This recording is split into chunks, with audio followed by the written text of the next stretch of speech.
Vous êtes en compagnie de Radio Taïwan International.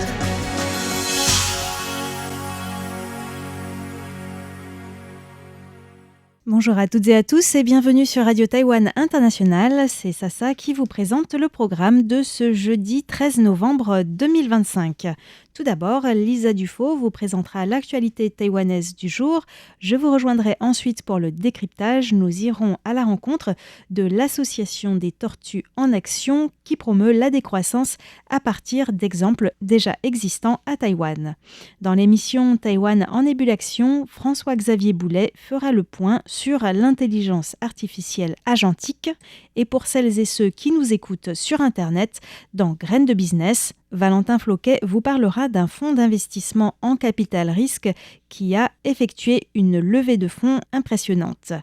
Pour commencer ce programme, je vous laisse en compagnie de Lisa Dufaux pour les grands titres de l'actualité taïwanaise. Des chercheurs taïwanais de l'Academia Sinica appellent à envisager des mesures pour faire face à un réchauffement climatique de 3 degrés. Washington aurait demandé à Taïwan, selon le média américain Politico, d'investir 350 à 550 milliards de dollars dans le cadre des négociations tarifaires. Le député taïwanais recherché par la Chine, Puma Shen, s'exprime au Bundestag.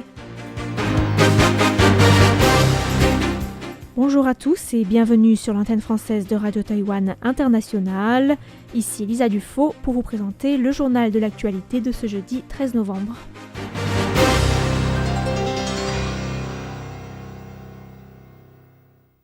L'équipe de recherche de l'organisation Global Carbon Project a publié aujourd'hui son rapport 2025 qui confirme que les émissions de dioxyde de carbone issues des énergies fossiles devraient atteindre un nouveau record en 2025 et qu'il sera quasiment impossible de limiter le réchauffement planétaire à moins de 1,5 degré. Concernant Taïwan, les émissions totales de dioxyde de carbone ont atteint les 262,3 millions de tonnes en 2024, soit une baisse d'environ 2,1% seulement par rapport à l'année de référence 2005, des chiffres qui placent le pays très loin de son objectif fixé entre 26 et 30% d'ici 2030. Xu Hangxiong, chercheur émérite au Centre de recherche sur les changements environnementaux à l'Academia Sinica, la plus prestigieuse institution de recherche à Taïwan, fait remarquer que même si l'objectif de neutralité carbone d'ici 2050 était atteint, les températures ne baisseraient pas immédiatement pour autant et que le réchauffement climatique pourrait se poursuivre pendant plusieurs siècles.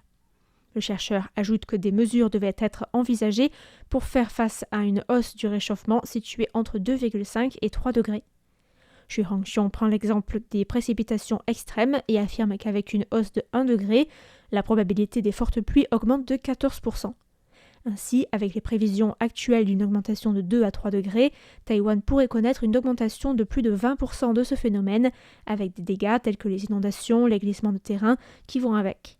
Xu Hangxiong et ses collègues estiment que les mesures et les objectifs de réduction des émissions de CO2 et de développement des énergies vertes prises par le gouvernement taïwanais sont insuffisants et que des progrès doivent être réalisés notamment pour augmenter le recours à l'énergie marine et à l'énergie géothermique.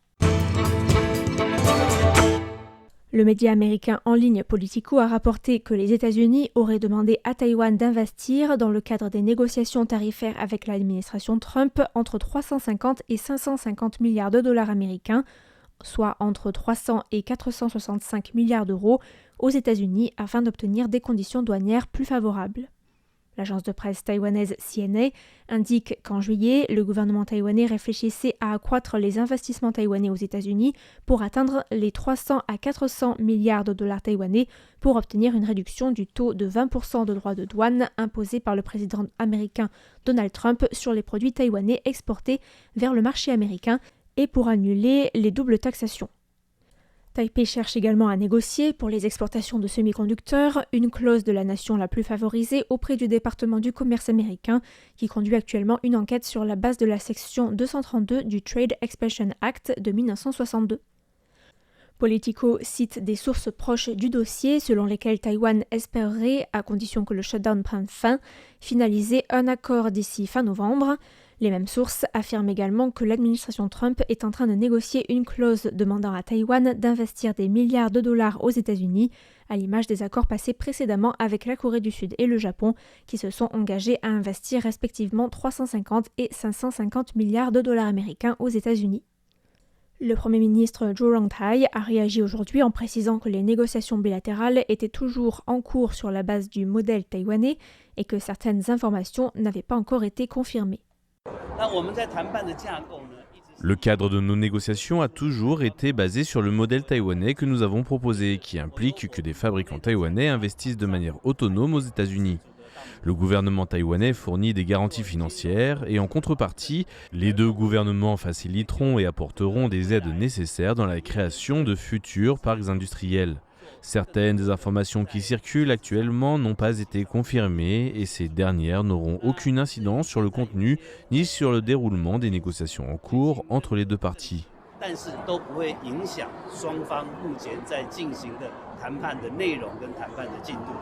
Le gouvernement a enfin insisté sur le fait qu'il était impossible de comparer directement le modèle d'investissement taïwanais à ceux conclus entre le Japon ou la Corée avec les États-Unis.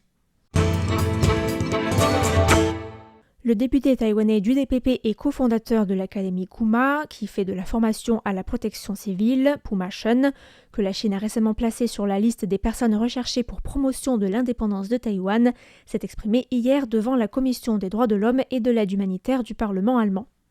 Selon un article publié par la Chambre basse du Parlement fédéral allemand,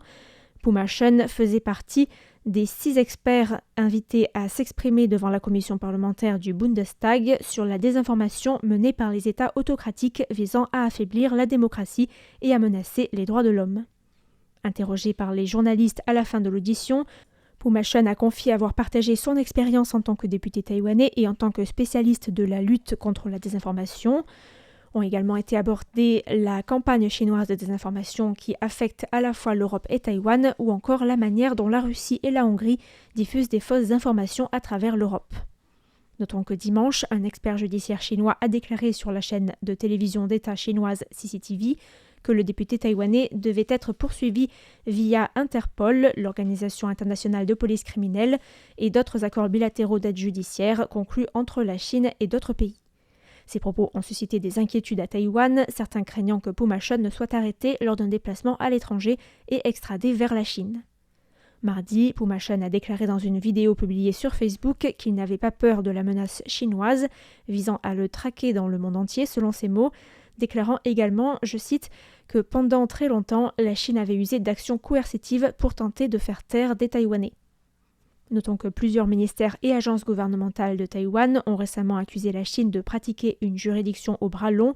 une expression empruntée de l'anglais qui fait référence aux législations extraterritoriales pour tenter de donner l'illusion que la juridiction chinoise s'étend au territoire taïwanais et ainsi affirmer la souveraineté de la Chine sur l'île.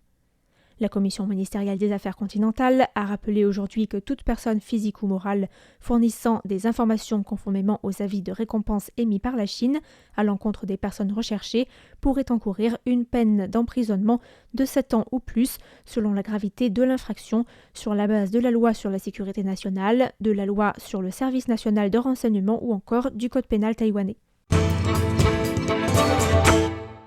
Les ministres des Affaires étrangères des pays du G7, qui se sont rencontrés mardi et mercredi au Canada, ont publié hier un communiqué conjoint qui souligne l'importance de la paix et de la stabilité dans le détroit de Taïwan. Le G7, ainsi que la haute représentante de l'Union européenne pour les affaires étrangères et la politique de sécurité, Kaja Kallas, se disent aussi opposés, je cite, à toute tentative unilatérale de modifier le statu quo, en particulier par la force ou la coercition, et encourage, je cite encore, le règlement pacifique des enjeux relatifs au détroit de Taïwan par un dialogue constructif. Enfin, les pays se disent, je cite, préoccupés par le renforcement militaire de la Chine et l'augmentation rapide de son arsenal d'armes nucléaires. Le ministre taïwanais des Affaires étrangères, Lin Jialong, a déclaré aujourd'hui que c'était la 4e fois cette année que les ministres des Affaires étrangères du G7 réaffirmaient l'importance de la paix dans le détroit de Taïwan, témoignant selon lui du consensus international autour du respect du statu quo dans la région. Le ministère des Affaires étrangères taïwanais a publié un communiqué de presse ce matin exprimant la gratitude de Taïwan pour, je cite, l'action concrète du G7 et pour son engagement en faveur de la paix interdétroit, et de la participation internationale de Taïwan. Une délégation menée par le Premier ministre de Saint-Christophe-et-Niévès, Terence Drew, est arrivée aujourd'hui à Taïwan et a été accueillie à son arrivée par le ministre des Affaires étrangères, Lin Jialong. Terence Drew, dont c'est la 3e visite à Taïwan depuis son entrée en fonction en 2022, doit rencontrer le président taïwanais Lai Ching-te et assister à la signature d'un accord de jumelage entre Basse-Terre, capitale de Saint-Christophe-et-Niévès, et les villes de Taipei et de Tainan. La délégation, qui prévoit de rester 5 jours à Taïwan, comprend la femme du Premier ministre, Diannie Prince Drew, le ministre des Affaires étrangères, Denzil Douglas, la secrétaire permanente du bureau du Premier ministre, Naïma Hazel, et l'ambassadeur itinérant Néon Nathan Nelson. Terence Drew a réaffirmé l'amitié indéfectible qui unit les deux pays depuis 42 ans, rappelant que Taïwan avait été le premier pays à accorder son soutien à Saint-Christophe-et-Niévès lors de son indépendance.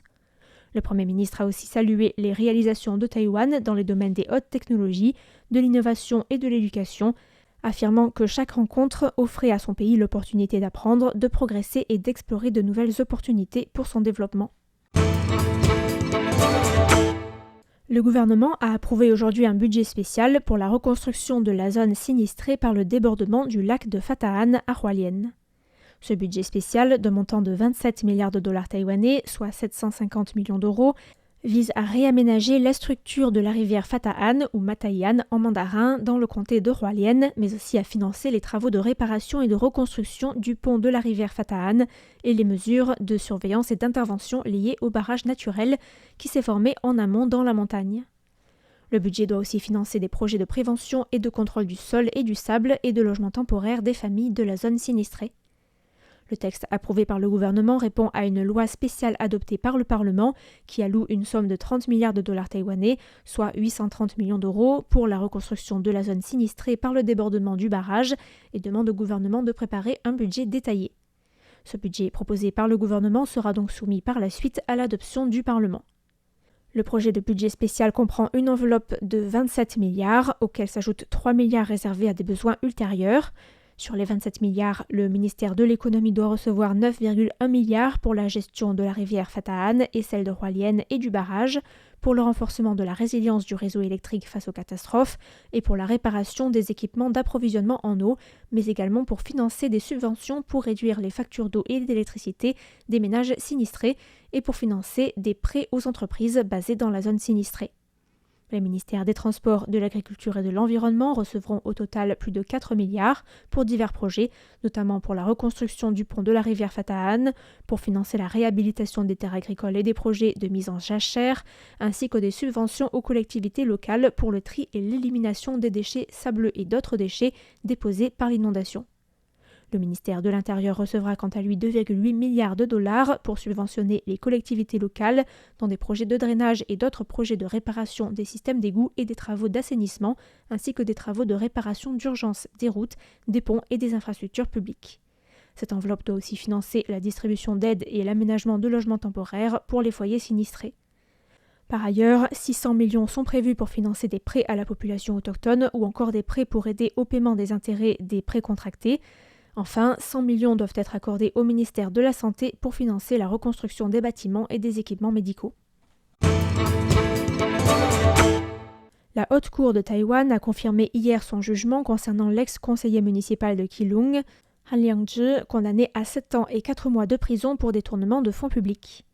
Le tribunal a rejeté l'appel de Han Liang-je, qui a été reconnu coupable d'avoir indûment perçu, sur une période de plus de 9 ans, 6,58 millions de dollars taïwanais, soit 182 600 euros, de salaire d'assistant et d'indemnité de nouvel an lunaire.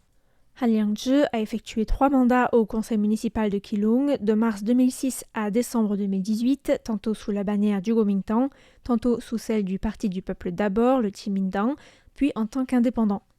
Les juges ont confirmé que l'ex-conseiller avait utilisé 2 amis comme prête-nom pour percevoir des salaires d'assistants et des indemnités liées au congé du nouvel an lunaire.